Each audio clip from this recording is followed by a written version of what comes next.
Good morning. Thank you all so much for joining us. I'm Frank Harris. I'm a professor here in the post-secondary education program at San Diego State. I'm joined by my colleague Luke, who's also a professor of post-secondary education, and up until recently became the associate vice president for faculty diversity and inclusion. So I don't know if I should introduce him as a faculty member anymore or just as the associate VP.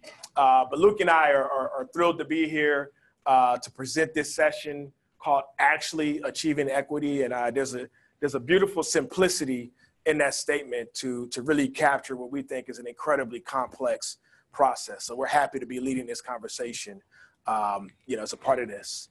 So our goal and part of what we'll do is fairly straightforward. We're going to conceptualize the concept of equity within the graduation initiative of 2025. We'll talk about some trends and issues within what we call 6 key institutional domains that in many ways serve as a barrier to us achieving our equity goals. And then most importantly, we're going to propose a set of institutional practices that we think are essential to actually achieving equity. So to provide a little bit of context of how the content of this presentation emerged, about 7 years ago, Luke and I started a research and practice center here at San Diego State in our College of Education. At the time, it was called the Minority Male Community College Collaborative, N2C3, and it had a real intentional focus on improving equity and student success for men of color in community colleges. Through that work, we recognized and learned that a lot of what we were doing had broader implications beyond men of color, and a lot of the lessons that we were learning were not just important for men of color, but for all students who were underrepresented and underserved in some way. So it was at that point where we broadened our mission and rebranded to become the Community College Equity Assessment Lab.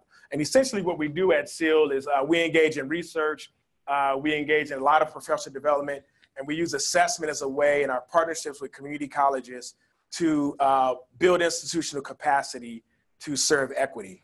Now, here we are, today, leading a conversation on our campus with our CSU colleagues about equity. And we find that those lessons that we've learned through M2C3 and through SEAL also have implications for the work that we do around equity in the CSU and achieving the goals of the graduation initiative. So it's a lot of insights and things that we've learned from partnering with well over 100 institutions across the country, many of them in our state here of California, through quantitative work that we've done, as well as a range of qualitative projects. The insights and things, lessons learned, in some cases, and for our point, I would say some painful lessons learned at times, but critically important in helping us. How do we achieve the goal of the goals of the graduation initiative?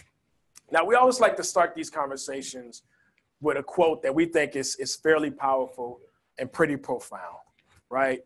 Would someone like to volunteer and read this for me? Yes. Every system is perfectly designed to achieve the results that it gets. Every system is perfectly designed to achieve the results that it gets. And I remember the first time I heard that quote, it was in a faculty meeting with our dean, who's now the provost at our university, Dr. Joe Johnson, right?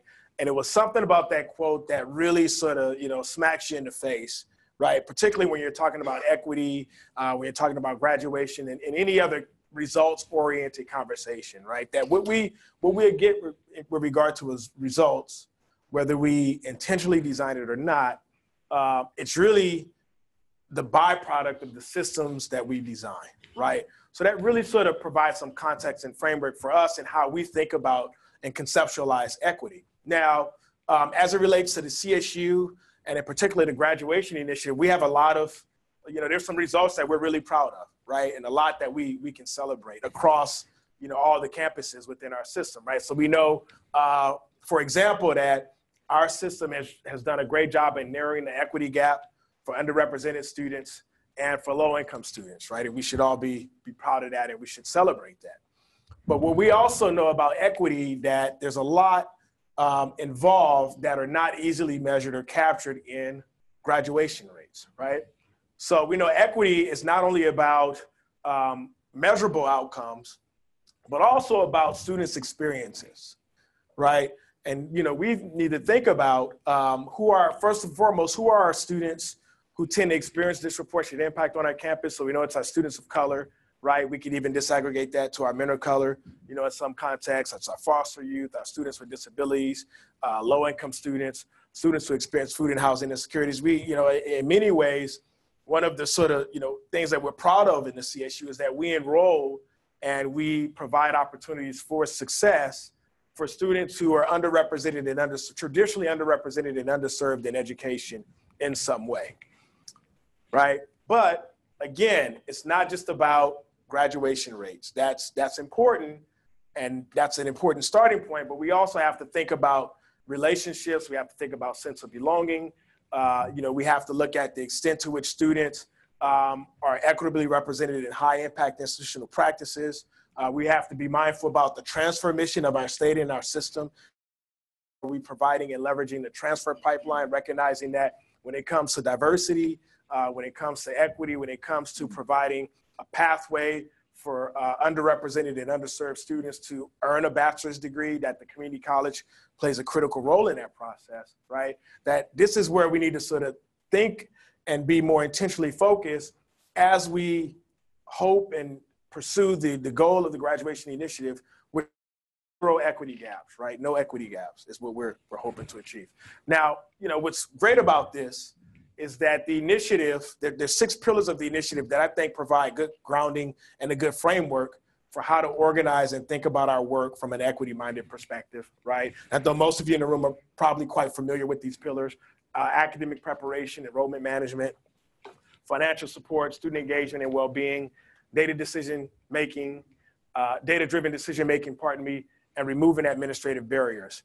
And we say that these issues or these pillars cannot be divorced from equity if we're going to really realize the goal of the graduation initiative. Equity has to be infused in everything that we say and everything that we do in our pursuit and our analyses and the things that we do within each of these pillars. So part of what Luke and I are here to do is to provide some conceptual framing. So how do we look at equity and how do we infuse it within these pillars in a way that allows us to move our work forward in a meaningful way? So what I'm going to do, try the power button. Yep, power button's on. Yep. Now. All right, thanks, Frank. What I'm going to do is talk a little bit about a framework that we use to think about different populations that have different motivations, but I want to talk about where this comes from. So we do a lot of professional development with community colleges in particular around 2 different topics: unconscious and implicit bias and racial microaggressions. Those are kind of our specialty areas in addition to the work that we do on men of color. And it's very common for us to be invited out to an institution to come and do a talk on, let's say, unconscious bias, or let's say microaggressions, right? And there'll be people who will be in the room, and usually 20, 30 people. It's usually a brown bag session, lunchtime session. People can come, whoever wants to come, to gain some new knowledge about this topic. And it's important for that to take place. Now, usually what we'll find is that the person who's putting on the event is usually unhappy. You know, we'll say, you know, something wrong. And usually what we'll find is that, you know, when they had the event planned in their mind, that there were certain people that they wanted to see there. You know, in particular, they wanted to see Charles from chemistry, right? Because everybody knows that Charles microaggresses the heck out of his students, right? But is Charles going to come to a voluntary brown bag training? No, right? Why? Because Charles doesn't necessarily have a commitment to doing that type of work. So what we realized is that oftentimes professional development is laid out with a one-size-fits-all approach, but not recognizing that there are different populations that have different motivations and different needs. And if we're going to reach them, there are different strategies to reach each of those populations. So we created this taxonomy to help us think about these different demographics and then, of course, how to reach them. And it's based upon 2 different characteristics. The first characteristic is knowing what to do. And the second characteristic is having a willingness to do it. And what we oftentimes find is that while those 2 things may in our mind be things that are linked, knowing what to do and then having a willingness to do it, they're not always linked. Oftentimes, Jesus is an example, as I know that how to work out, but I don't always do it, right? I have knowledge about what that's supposed to look like, but it's not always carried out, right? Because sometimes what we know can be divorced from our actual practice. And so what we find is that with those two different characteristics, it creates essentially 4 different types of faculty or 4 different types of educators, depending upon the training and development that we're doing. In the top right-hand corner represents those individuals who both know what to do and they have a willingness to do it. So for those of you who haven't seen this before, what do you think we call these individuals in this box here? Those who both know what to do and they're willing to do it.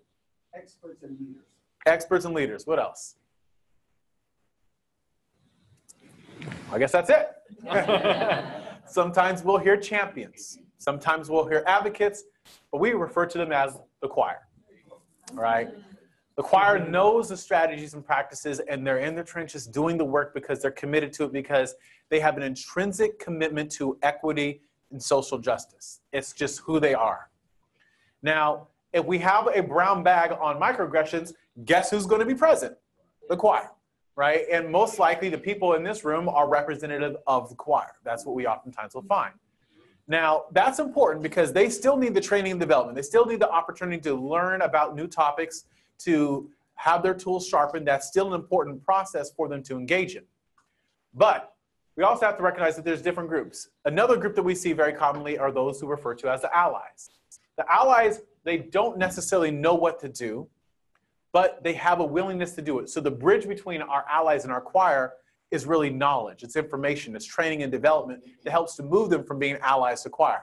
And what we usually find is that allies are individuals who are committed broadly to issues of social justice and equity. They may have a specialty focus, like they know what it's like to serve our Latinx population or our undocumented students or our Black students, right? They'll have a specialty, but in terms of then transferring that to maybe a larger group or other students, that's where the linkage needs to be made. And usually, again, it's training and development to help provide them with the resources and time and information to be able to do that. Now, that represents the positive side of this taxonomy. Now, there's other individuals who are also part of our organizations, resistors and defiant. And so let's start out with our resistors. These are individuals who don't know what to do, and it doesn't really matter because they're not willing to do it anyhow. Now, we break our resistors up into 2 different categories, those who are active resistors and those who are passive resistors. Active resistors actively resist. They're very vocal, they're very present, and I'll give you some examples of what that looks like. There was a college that we were going to present at, that we actually did present at, and we were going to be doing a co-keynote focused on men of color. So it was announced that we were coming, and one of the faculty members on campus was unhappy that this was taking place. And so what they did is they sent out an email to every single person on the faculty, staff, and administration, every single one, telling them, don't go. Why are we doing this? This is an example of reverse discrimination. Why are we talking about men of color? Shouldn't we be talking about fill in the blank? And basically encourage people to not go. That's an example of an active resistor. Another example of an active resistor is an example of someone who was an executive leader at a campus. We were going to go present at the campus to talk again. This was a talk on men of color. And someone had spent a lot of time organizing this event, gaining buy-in from different communities, and setting it up so that administrators would also be coming to learn about this important topic. And the executive leader at this campus didn't think it was important. And in fact, so much so didn't want people to go that they held a mandatory meeting at the same time to prevent others from going. Now, those are examples that are pretty extreme, and given the number of talks that we've done on these topics, it's not frequent. But it still does happen. And we do have times that we'll present and we'll have someone stand up and say, I'm a resistor, proudly. And that's, of course, an awkward moment. And then we figure out how to work our way through that. But that are things that do happen. So there are active resistors, but they usually represent a very small population. They're usually not the lion's share of our faculty or administrators. What we usually find is that most of them, if they're resistors, what we call passive resistors. Passive resistors passively resist. They're the kind of don't know, don't care group. They really just want to stay out of the fray. They hear that we're coming. They hear that this work is taking place. They hear that there's an equity initiative that's going on. They're not going to raise a fuss about it. They're not going to make a lot of noise about it. What they're going to do is they're going to vote by their lack of presence. They're just simply not going to come. Now, that doesn't mean they're not going to say bad things about it, because they will behind the scenes, but they're not going to be vocal. And so then we have to think about, how do we reach that group? And then the last group that we have here are those who are defiant. These are individuals who know what to do. They've been exposed to the information, and they willfully choose not to. They make an informed decision not to. Now, this is two different individuals or two different groups that this is comprised of. First is people who have been part of the choir, who've been in the trenches doing the work for a long time, and you know what? They're burnt. They're just tired. And at this point, they're not going to engage anymore. They're done.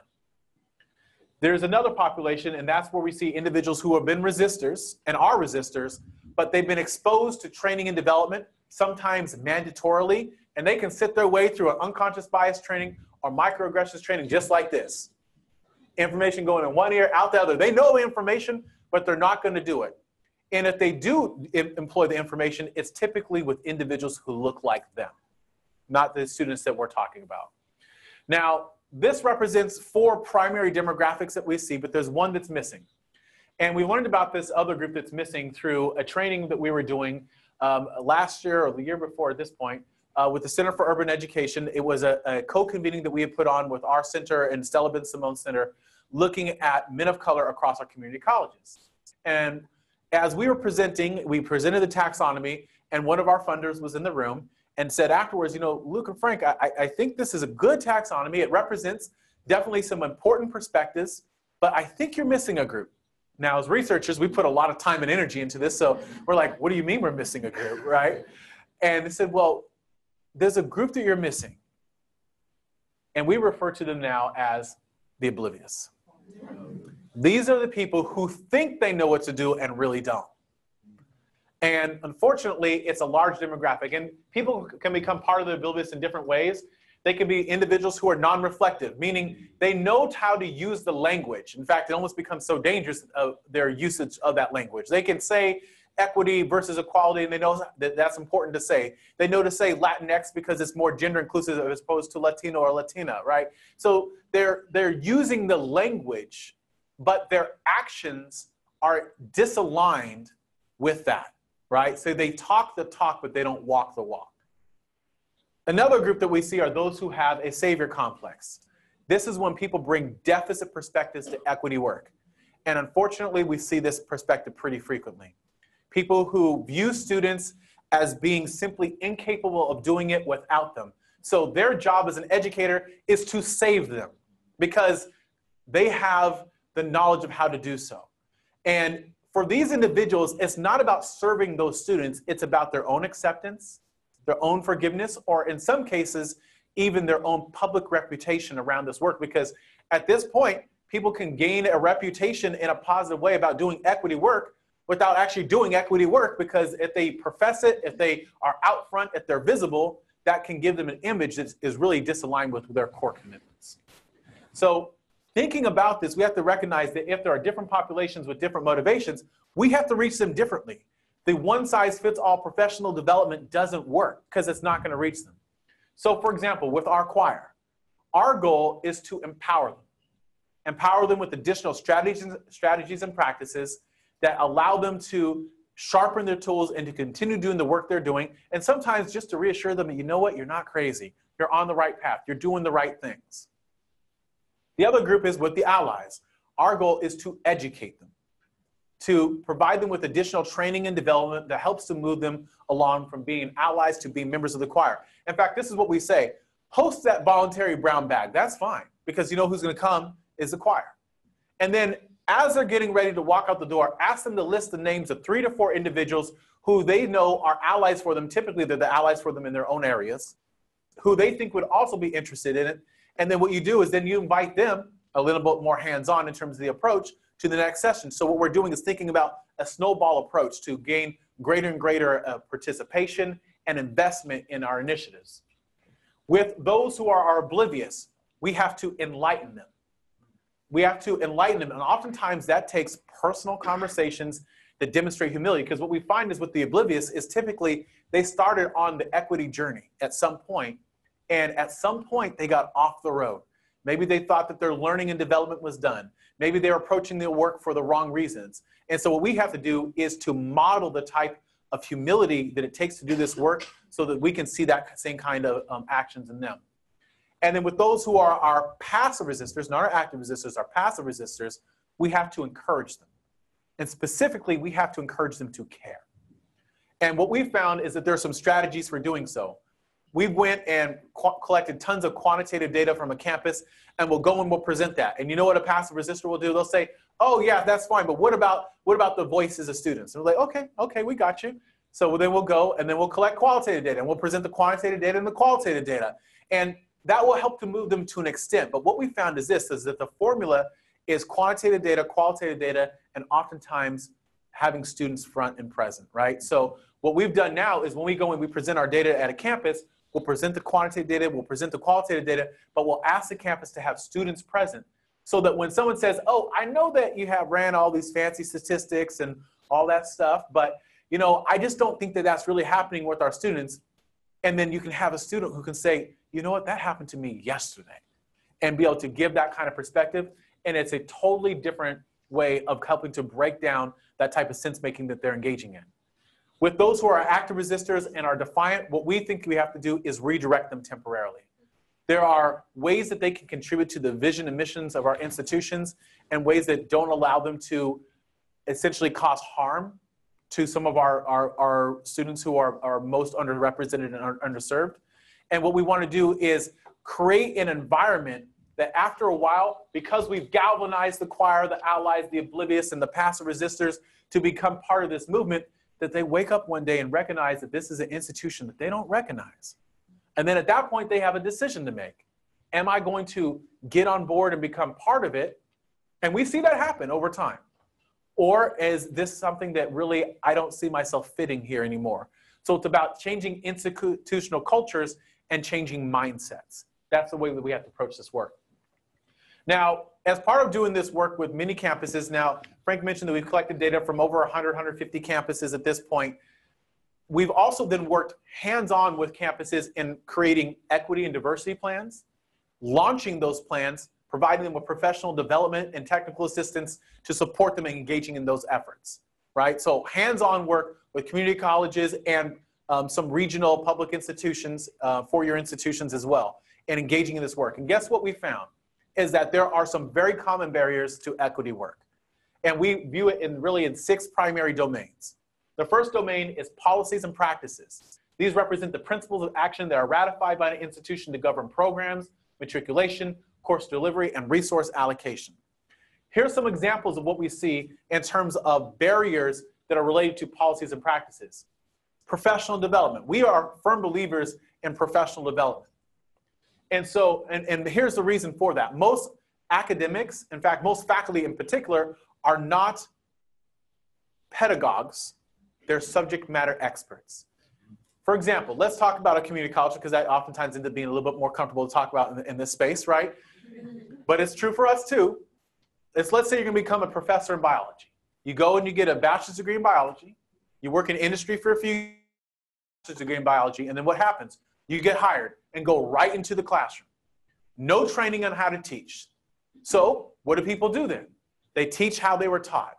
And typically how they're taught is not how our students of color and our most underserved students learn. There's an incredible disconnect. And so those practices in terms of how we're engaging in that necessitate us to have a professional development structure that reaches all of our faculty and staff to better prepare them to engage populations that many of them were never prepared to do so. But the challenge with that is that oftentimes that leaves out our part-time faculty and our frontline staff. And for different reasons. Our part-time faculty, because oftentimes they're not required to do so. There's no policy that requires them to engage in that kind of professional development.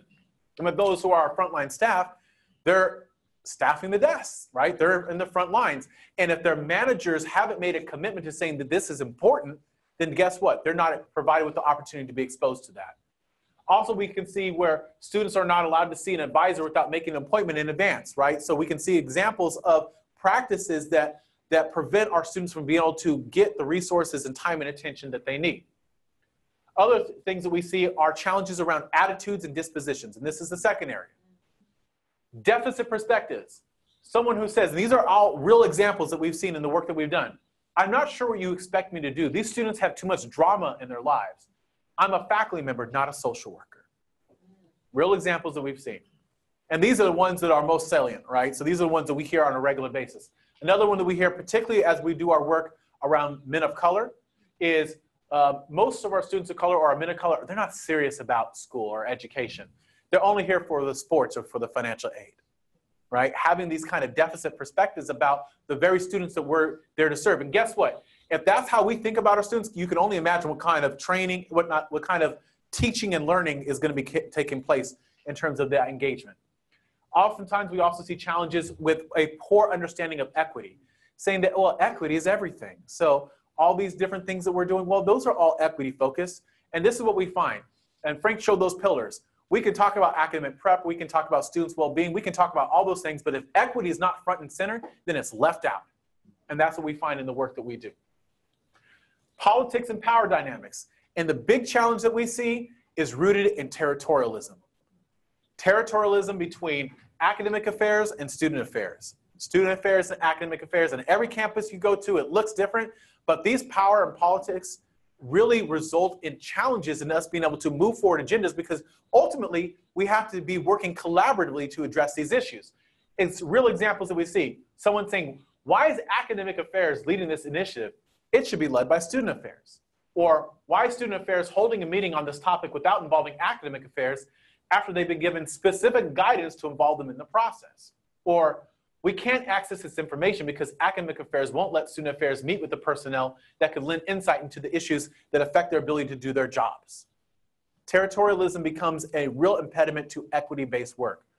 As we tear down these barriers, we oftentimes find that the collaborations themselves lend unique insights that allow us to better serve our students. Structures, the way that we structure our institutions, right? The way that they're designed, the way that they're arranged. One important structural issue that we see is institutional strategic plans. If an institution, and we'll say this oftentimes, they'll have an institution strategic plan, and they'll have a diversity plan or equity plan or inclusion plan or diversity, equity, and inclusion plan, right? And those two things, those two plans, they don't speak to each other, right? So the idea is like, well, we got that's all in the equity plan, so they handle that stuff over there, right? But what we find is this: if the core principles of that plan are not embedded into the institution's strategic plan, guess what? Equity gets left out. And this is why. Because equity is oftentimes based upon one-time funding, right? Or limited funding. So when that funding goes away, guess what? So does the equity focus as well. So what we think is it has to be embedded within the institution's strategic plan. Turnovers in leadership across our system, across the community colleges, across our schools, right? That are feeder institutions. We are seeing incredible turnovers in leadership. Those turnovers represent both an opportunity and a barrier, right? And we have to think more concretely about how that affects us to be able to do our jobs in meaningful ways. It's not uncommon for us to find that a campus will have an equity champion who's out front doing great work. They've created programs, policies, practices, new initiatives, and you know what? They leave the institution. And because the effort is so person-based, so does the equity effort. The equity effort leaves with them. And so that's why we had a colleague in here before, President Parham, who said it's not just about necessarily people, it's about the mindsets and the cultures of our institutions. That's what it takes for us to really be able to move forward this work. Thinking about the notion of equity being segmented, like, oh, well, we don't have to do diversity stuff because ELP handles that, right? Or that's what happens in our cultural programs, our academic cultural programs. That they handle that stuff over there. They're the ones that do that stuff. But no, it's all of our responsibility, and it's really that kind of perspective that's really needed. And then institutional culture, right? We can have an activity-based culture where we're going to have a 10,000 finding they look great around equity, but none of them has been informed intentionally by inquiry, or is adequately resourced, or is strategic and designed in a way that's actually going to have an effect. So what we do is a lot of different things, and people are running around and they're tired, but the things that are actually most meaningful are the things that don't happen. Or we find this, individuals will have an overcommitment to the status quo. So we'll get those one-time funds, or we'll get those limited time funds, and what we want to do is resource the things that are in place without asking ourselves and taking a step back to say, are those things actually having an effect? And assessment ends up being a big issue. The purpose of assessment is to not to prove, but to improve, right? We know that is an important role of assessment. So someone might say, oh, we have a mentoring program, and we've had that program for years, but it's never been assessed. So now that we have that one-time funding, can we use it for that? that's not the kind of sense making that's going to be necessary for us to advance these efforts. And then last area is data practices. Data ends up being the biggest issue that we have in working with institutions. Some of it is a function of capacity, right? And when we started our work, it wasn't uncommon for us to go to a community college and find that they had one person over all of institutional research.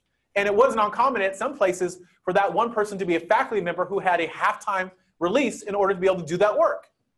So realistically, how are we going to be able to have the capacity to gain access to the data that we need to inform this work? Because equity work cannot be done without data. Other challenges that we see, and we've run across some campuses where institutional research, they see themselves as gatekeepers to the data. Their job is not necessarily to disperse data and make the campus better empowered to enact that data and do something with it, but they see themselves, well, we're the barrier to prevent people from being able to have access to it. Or we also see an over-reliance upon certain types of data, like we have institutional records, and that's all we do here. Or we have survey data, and that's all we do here. Or we have qualitative data, and that's all we do here, right? But it's really the confluence of all those different kind of data sources that really provide us with a full perspective on what's taking place. And the last one I'll point out is when we see that data is only made available to those who are viewed as needing it, right? But the reality is that all of us need to be able to have access to that data to better understand it. And it's not just the data as it stands, but also having an understanding of what type of data is really needed. And that data that's really needed is data that's intersectional. It doesn't just present data on race or data on gender or data on age by itself, but the intersections of those and other identities, looking at race, class, gender, sexual orientation, all those different types of intersections, and recognizing that those are where we find the biggest gaps is when we start looking at those intersections. And if we don't have the capacity to be able to do that, then we're missing the mark. So now that I have completely depressed everyone, Frank is going to come in and save the day with some questions that are going to help us think differently about how we can engage this work, and then conclude with some recommendations on how we can better advance equity at our respective institutions. You always end with good news, right? And I think the graduation initiative does provide a unique opportunity within our system for us to be very intentional about infusing equity into our work. And how do we do that? So many of you are leading graduation initiative efforts on your campuses, right? Some of you are serving on work groups at the system level, as well as on your on your campuses. So really we have to think about what are the inquiry-informed questions that guide the work that happens within the work group is where we really have to be mindful about. This is where the equity-minded sense-making starts. So what we've done is identify some questions. These are some starting points, right? So sometimes you're gonna look at this and say, well, there's other questions that you should be asking as it relates to this pillar. You're absolutely right. We propose these as starting points for those of you who are thinking, okay, I need to take this conversation back to my campus, and where do we start? How do we start to engage this conversation in an intentional and equity-minded way? So let's look at the first pillar, academic preparation, right? We know development education has always been a huge barrier that's created a lot of equity issues within our systems. So, we have to think about, does development education, or to what degree does it have a disproportionately negative impact on the trajectories of underrepresented and underserved students? When we think about early start programs that provide critical exposure to the CSU, to our campuses, to students as early as middle school, right? Do we see equity, or are our students who are traditionally underrepresented and underserved on our campuses, do we see them well represented in those types of programs and activities? And are we using equity-minded practices to assess students when it comes to placement? Right? Are we using placement exams that we know have real challenges as it relates to, cultural bias and things like that? Or are we using multiple measures to assess what students have, what their learning strengths are, and to make better informed decisions about where they should be placed in their coursework? Enrollment management.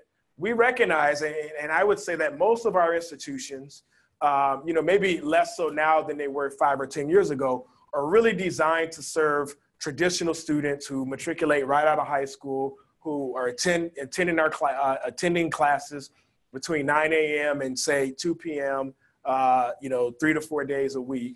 We know that the vast majority of our students are adult learners. They're students who are attending part-time. They're students who are attending in the evening. They're students who are working full-time, who have family commitments and so forth. So we need to be intentional as we think about enrollment management about accounting for the needs and the life circumstances of those students, right? And then also thinking about our community college transfers who, you know, and I would say are a rich source of talented students, right? Students who've been seasoned, students who are resilient, students who are prepared, right? How do they factor into our decisions about enrollment management? Thank you, Luke. Oh, I went too. Okay. Hit All the right. computer. Okay, here we go. There we go. There you go. Okay, financial support. All right, really critical. And financial support is about financial aid, but it's not exclusively about financial aid. I think traditionally we've thought about it exclusively within a financial aid framework. But starting with that, the first question is, do our students, our underrepresented, underserved students, you know, however that population presents on your campuses, do they have an equitable opportunity to complete their degrees in a timely fashion, regardless of their financial circumstances, right? An important question. When students are relying on aid to actually meet their financial needs, do they have timely access to it?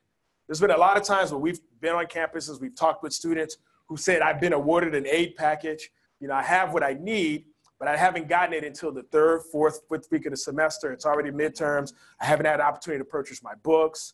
I haven't had an opportunity to pay my rent. So it creates being awarded aid is almost in a sense not useful if the aid is not awarded in a timely fashion. It allows students to start the term off right and to hit the ground running.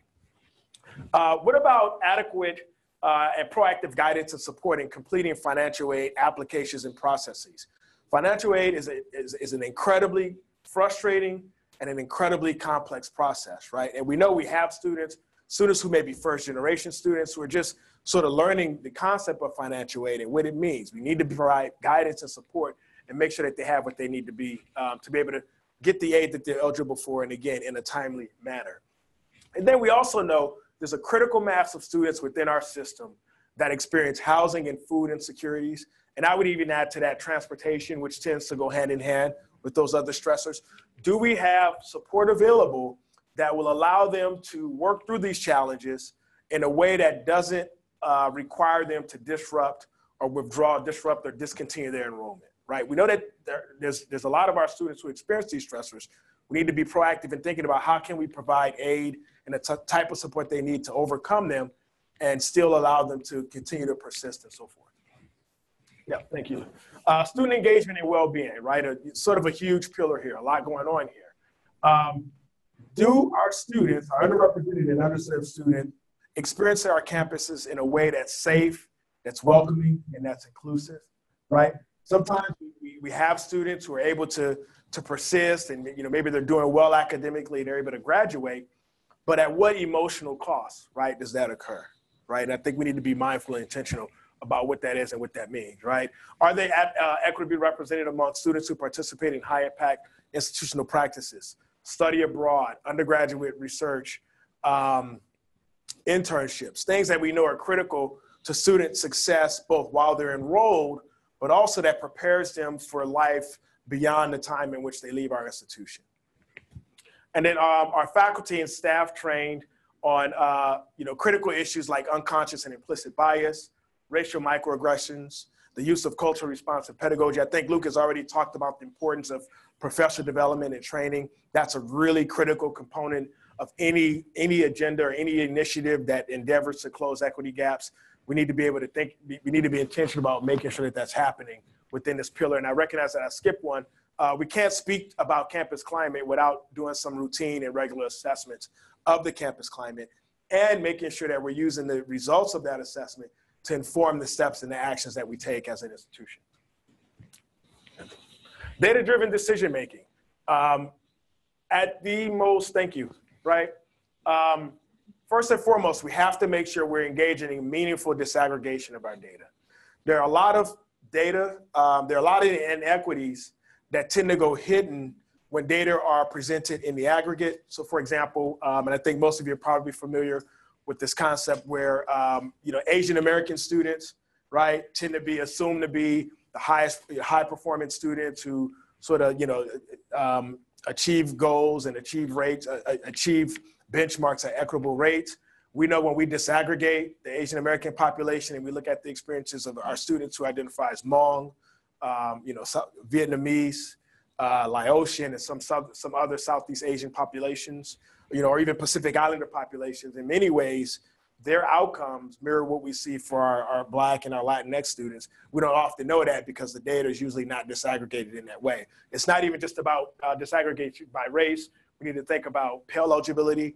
We need to consider transfer status and gender as well. And again, to Luke's point, thinking about not just looking at those patterns in isolation, looking at the intersection of those identities where we can see and uncover really persistent inequities.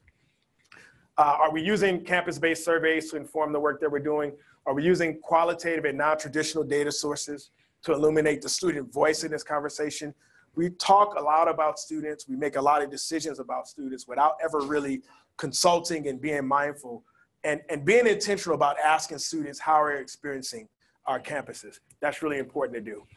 And then making sure that students are represented in decision-making bodies as it relates to equity. And then finally, removing administrative barriers, right? This is sort of a big one. Do we have intentional efforts and processes to first and foremost identify unnecessary bureaucratic processes that serve as barriers to underrepresented students accessing the information and resources they need to complete their degrees? And then are we doing things that allow students to complete multiple administrative processes, particularly during the early parts of the semester or the year, in one stop? So, to sort of bring all of this home and to summarize some things that we think are really key and really essential in actually achieving equity, making sure first and foremost that equity is embedded in the strategic plan, right? Again, you cannot divorce equity from other important administrative things that are taking place, right? It has to be a part of the strategic plan.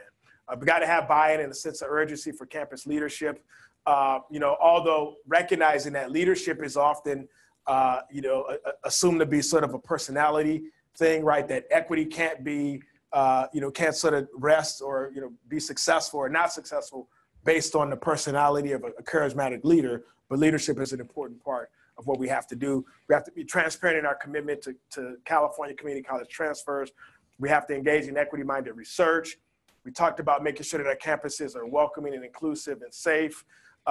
We talked about reconceptualizing developmental education as an important part of this.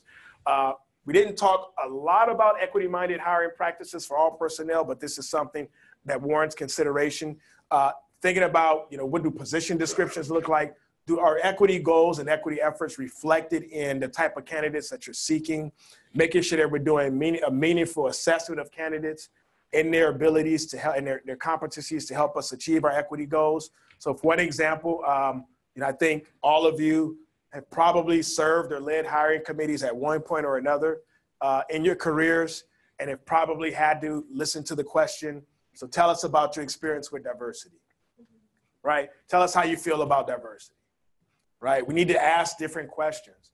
Tell us about 3 things that you've done or some concrete steps that you've taken to improve the success of students who experience disproportionate impact on our campuses. Or how have you changed your teaching practices in order to be equity-minded in your pedagogy and your approach, right? Asking for concrete evidence that are directly aligned with our equity goals is really important in this process. Making sure that we engage in ongoing equity-based professional development. We've talked a lot about that and the importance there. In doing so, we have to be intrusive and engage in resistors, right?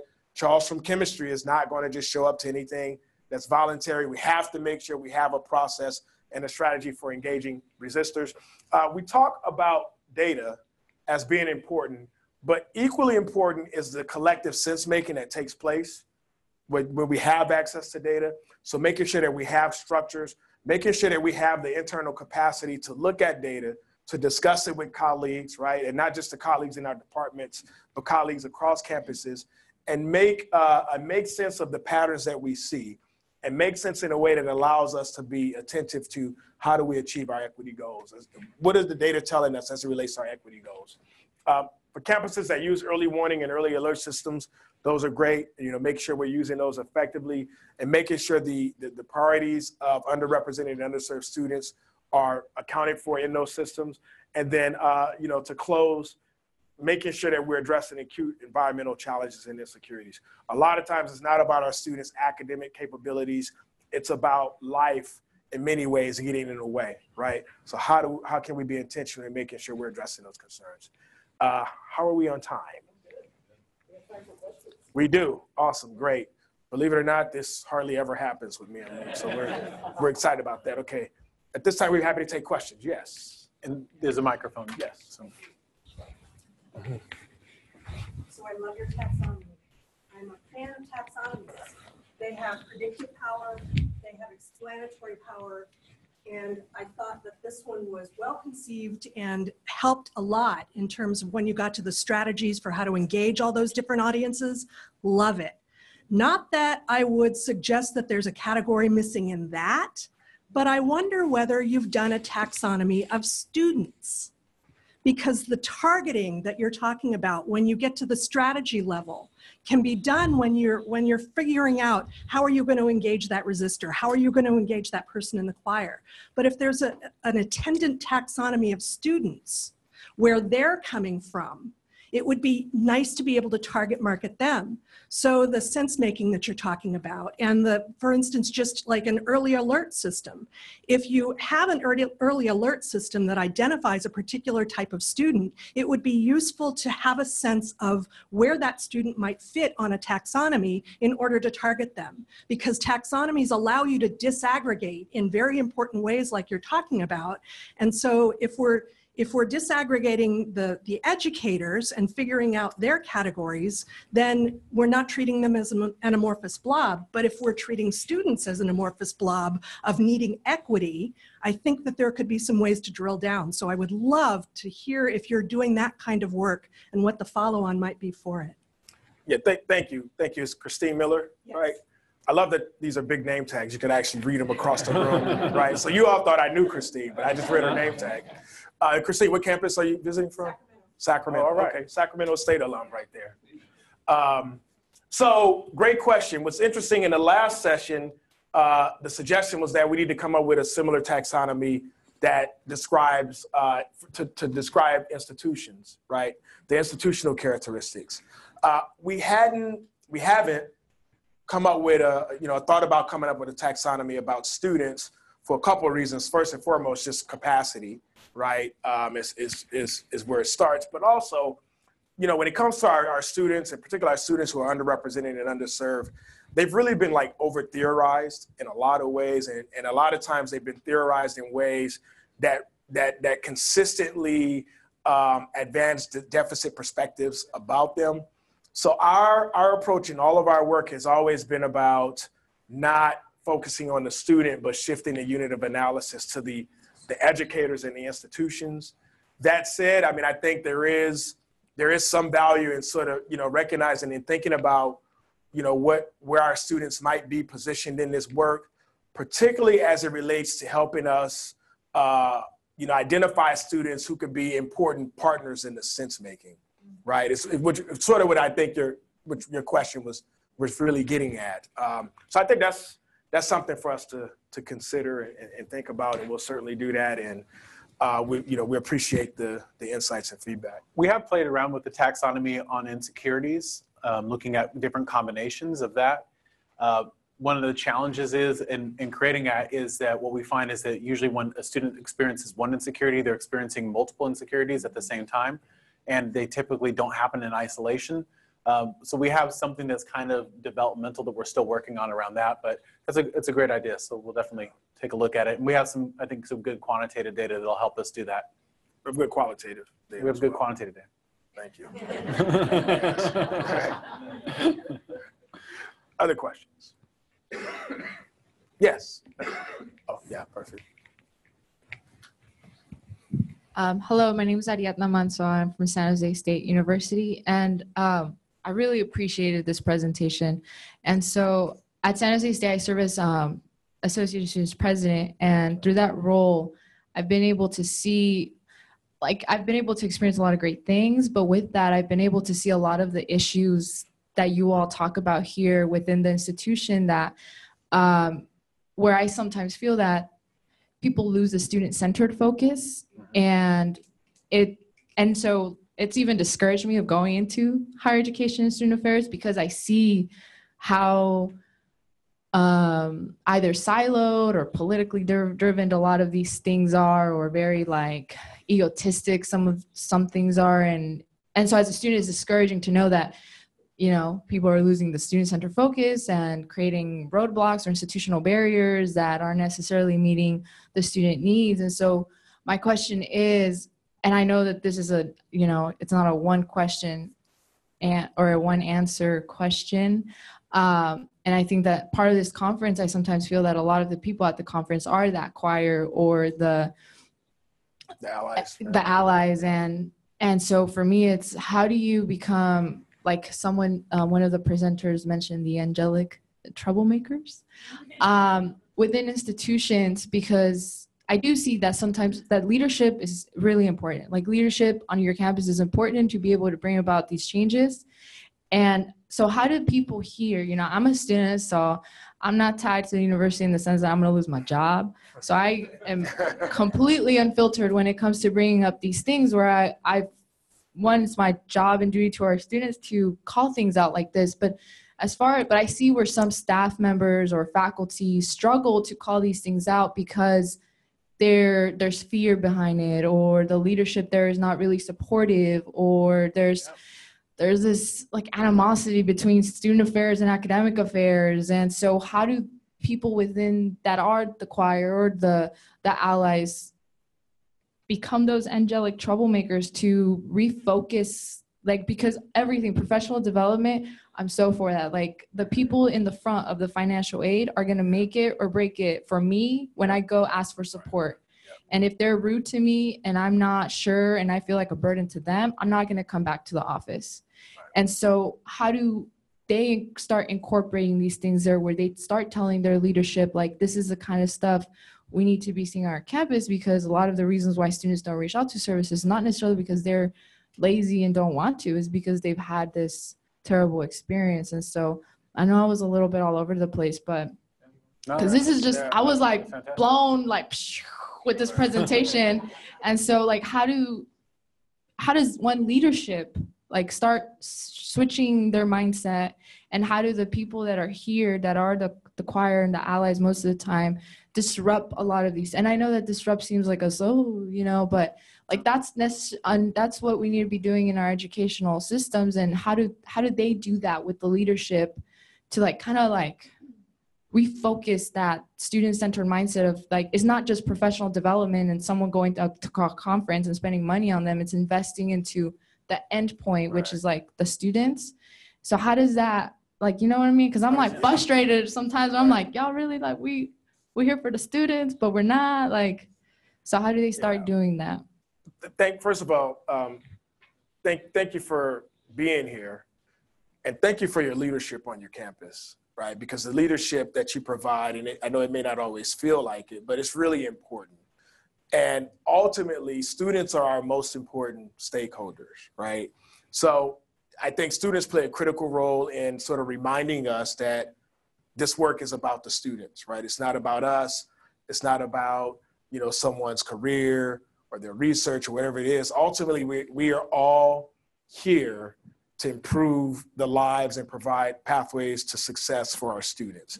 And I think it's important for you as a student leader to bring that mindset and hold the educators who you engage with accountable in every meeting, in every interaction, in every conversation that you have with them. Because you're right,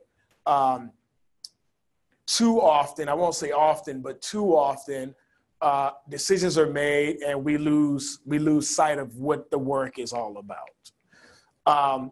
The second thing I want to say is, you know, I hope that you would pursue a career in higher education, because I think your perspective is valuable. It could make a difference. And just so you know, if you become a tenured faculty member, you don't really have to worry about, right? Right. So Luke and I are full professors. So we just do it, but you can't really anymore because you work for the provost. But I mean, we're literally just say whatever we want. and we're unapologetic about it, but it is about finding a place where you can make a meaningful difference, where you can do important work on behalf of students, right? And do it in a way that allows you to go home and look yourself in the mirror every day and say, I did the best that I could do. Or I had a huge win today, or maybe today wasn't so great, but I know I stood by my principles. I did right. I did the best to do right by students, and tomorrow the fight continues, right? But we need you. We need students like you to be a part of what we do, because some of us are going to be here a little bit longer. Some of us are, we're going to eventually transition out of these roles, and we need to make sure that we're keeping the pipeline open. I'm gonna just add a little bit to that because I think what you said really resonated with me personally, because when I was an undergraduate and I was in student government, like that was my biggest critique, is seeing like on the other side where I felt like people weren't student centered. Yeah. And so I want to first of all validate what you said, because I think that there are certainly people who are, and these are a lot of people who are in the room and people who are watching, but we also know that there are some folks who aren't, right? We do have resistors and we do have defiant. It's what made me make the decision coming out of being a Black Studies major and being in student government to go into becoming a faculty member. It made me make the decision intentionally that I wanted to be tenure track so I could get tenure, right? So that I could feel a little bit more comfort in saying things. But in reality, if you're not willing to speak up before you get tenure, you're not going to be the type of person who's going to speak up after you get it. That's been my experience. So I think that you have to maintain those dispositions and bring it to the work with you. It's also what made me decide that I was going to look at this role that I'm in right now and going into the administration and recognizing that I have to be an advocate. So those core commitments, I don't feel like I've ever had to let them go. I may have had to be more political at times, depending upon the situation, but I've never felt like I've had to sacrifice my moral compass in doing so. So I just want to encourage you to think about becoming, joining the fold and continuing to do the work that you're doing. You're already doing it. And I would say this, the best preparation from my perspective to be a leader in higher education is to have gone through student government. I think it's the most incredible training ground. You learn things and understand an institution at a far deeper level, and you'll be surprised about how much it'll be a benefit for you when you get on the other side to be able to understand what you see. So one is just encouragement, and two, just to say, and last, because I know we're at time, is that I've seen people change, and I've seen institutions change. In our work, it's not easy work. We are doing deep racial justice work, and it's highly political work. I mean, that's what it is. And we're proud to do it. And I've seen institutions that we've worked with that have started from a place that are frankly scary, get to a place where they're trying, like they're starting to make momentum. I've seen institutions that started from a place where they're trying and starting to make a momentum, and now they're seeing real gains, right? So it can be done. It's just hard, it's labor intensive, and it takes a lot. So again, just the reassurance that you're on the right path, and we look forward to seeing you in administration. And you should apply to San Diego State for graduate school. Right. All right. Thank you all.